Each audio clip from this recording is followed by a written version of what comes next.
Sekalipun taun, wabah yang terjadi dahulu kala di dunia Islam begitu dahsyat. Anda tahu taun dulu kalau terjadi orang baru kena paginya ketularan bintil-bintil, sorenya meninggal, Pak. Kalau sekarang orang di swab positif, sekian belas hari dia isolasi mandiri, kemungkinannya dua, kemungkinan sembuh, kemungkinan mati.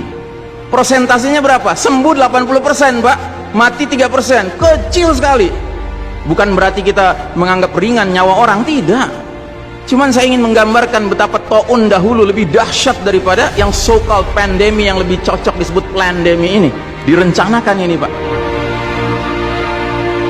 Yang karenanya kalau kita lihat sejarah, sekalipun dahsyat taunnya dahulu kala, nggak ada cerita, Pak, sholat berjamaah berubah tata cara pelaksanaannya, nggak ada. Kenapa kita harus berubah? Dan saudaraku rahimakumullah, kami cuma mengingatkan beberapa pesan dari Nabi SAW tentang sholat ini. Yang pertama, Nabi mengatakan, sallu kama ra'aitumuni usalli. Sholatlah kalian sebagaimana kalian melihat aku sholat. Ini sudah kata mati, Pak. Ini kunci, Pak. Kunci ini. Makanya para ulama fikih memutuskan nggak boleh dikerjakan sembarangan, nggak boleh. Apalagi setelah dia ada aturannya, terus kita berkreativitas menyangka itu lebih baik untuk keselamatan dunia kita, sementara kita tidak peduli dengan keselamatan akhirat kita. Nabi Muhammad SAW menyatakan, hari berbangkit nanti aku akan menunggu umatku di depan telagaku. Aku akan bisa membedakan siapa umatku, siapa yang bukan. Umatku adalah mereka yang wajahnya, tangannya, kakinya bercahaya bekas wudhu. Tapi ketahuilah, ada sejumlah orang wajahnya bercahaya, tangannya bercahaya, kakinya bercahaya. Aku panggil mereka, tapi dihalau sama malaikat, tidak boleh mendekat. Aku panggil lagi, tapi dihalau sama malaikat. Akhirnya malaikat menjelaskan, ya Muhammad, mereka telah merubah ajaranmu setelah engkau wafat. Kata Nabi selanjutnya, menjauhlah, menjauhlah. Nabi nggak mau dekat dengan orang yang berani-beraninya merubah tata cara ajarannya.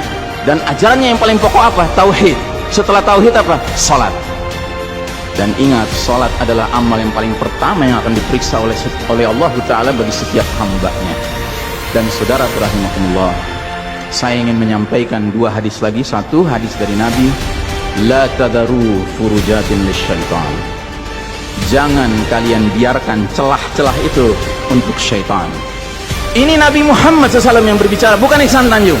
Kalau Ihsan Tanjung yang berbicara, Anda boleh tolak, Pak. Ini Nabi Muhammad SAW yang berbicara, yang kita baca salawatnya dengan harapan mendapatkan syafaatnya, dengan harapan boleh meminum air dari telaganya. Jadi kata Nabi apa? Jangan biarkan celah-celah itu menjadi tempatnya syaitan. Hari ini tidak sedikit masjid bahkan memuliakan syaitan, memberi tanda di mana syaitan hendaknya berada. Na'udzubillahi min dzalik. Mau jadi apa kita, Pak? Mau jadi umat seperti apa kita? Ini adalah simpul terakhir, saudaraku. Kalau sampai simpul terakhir ini kita relakan lepas, sudah tidak ada sisanya ajaran ini di muka bumi. Karenanya saudaraku rahimakumullah, bagi saya urusan sholat berjamaah dan tata caranya ini bukan urusan pilihan fikih, Pak. Ini urusannya adalah urusan dengan musuh Allah Ta'ala. Hadis yang terakhir, kata Nabi SAW, innal yahuda qad sami'u dinahum. Sesungguhnya Yahudi sudah bosan dengan agama mereka. Wa innahum qaumun hasadun. Dan mereka adalah kaum yang sangat hasad kepada kita umat Islam, terutama dalam 3 perkara. Satu, raddis salam. Kebiasaan kita umat Islam kalau ketemu saling ngucapin assalamualaikum, dibalas waalaikumsalam. Itu Yahudi nggak senang, Pak. Yahudi tidak senang melihat umat Islam berukhuwah Islamnya. Yahudi nggak senang umat Islam kalau ketemu saling bersedekah dengan senyum, makanya dibikin aturan begini, nggak kelihatan senyum kita. Yahudi nggak senang kita ketemu jabat tangan, rontok dosa-dosa. Maunya mereka begini saja jabatan tangannya. Dari mana ini semua? Yang kedua, mereka hasad sama kita dalam urusan apa? Iqamatis sufuf, dalam tata cara kita menegakkan saf kita. Ingat, Pak, saf dikatakan tegak syaratnya 2. 1 lurus, 2 rapat. Bukan hanya lurus tapi renggang-renggang, atau rapat tapi meliuk-liuk. Tidak, harus dua-duanya lengkap.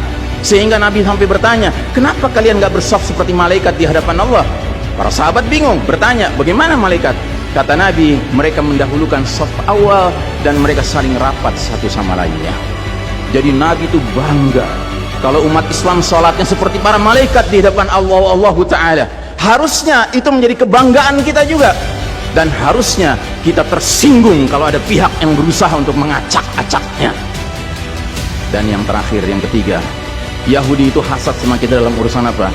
Dalam urusan umat Islam, di belakang imam salat wajibnya mengucapkan amin. Makin keras suara amin itu, makin geram mereka. Karenanya mereka bikin aturan, sempat 2 bulan masjid ditutup sama sekali, nggak terdengar suara amin dari jamaah karena nggak ada yang boleh ke masjid. Tapi sekarang setelah dibolehkan, masjid yang bisa muat 2000 orang, cukup 500 orang, cukup 700 orang. Supaya apa? Sekurang-kurangnya aminnya bisa berkurang. Maka sekarang pertanyaan besarnya adalah, untuk siapa kita sholat? Atau untuk mereka? Inna sholati wa nusuki wa mahyaya wa mamati billahi rabbil alamin. Mudah-mudahan apa yang saya sampaikan tidak membuat bapak dan ibu makan nggak kenyang, tidur nggak nyenyak, tetapi semakin sadar betapa kita sedang hidup di era penuh fitnah di akhir zaman, dan musuh-musuh Allah sedemikian sistematis, sedemikian terencananya membuat kita sadar tidak sadar meninggalkan din kita. Yang paling mengerikan kalau sampai sudah nggak ada perasaan lagi risau dengan ini semua. Karena apa? Nabi bersabda, siapa lihat kemungkaran ubah dengan tangan, nggak bisa dengan lisan, nggak bisa dalam hati. Dalam hati itu maknanya apa? Ingkari itu sebagai kebenaran, itu mungkar. Dan itu kata Nabi selemah-lemahnya iman. Sehingga di hadis yang lain kata Nabi, kalau mengingkari saja sudah nggak ada, udah nggak ada iman sama sekali. Nah, yang kita khawatir kalau kita ternyata ridho saja dengan aturan sholat WHO ini, Pak. Padahal harusnya kita sholat dengan cara Nabi Muhammad SAW, bukan caranya Tedros atau Bill Gates. Kepada jamaah, inilah nasihat dari hati yang paling dalam kepada saudara-saudara yang saya cintai karena Allah, yang kita sama-sama bersalawat, kita sama-sama mengharapkan air dari telaga Nabi. Tapi boleh jadi nggak semua kita ngerti apa yang harus kita lakukan agar air telaga itu dapat jaminan kita boleh meminumnya.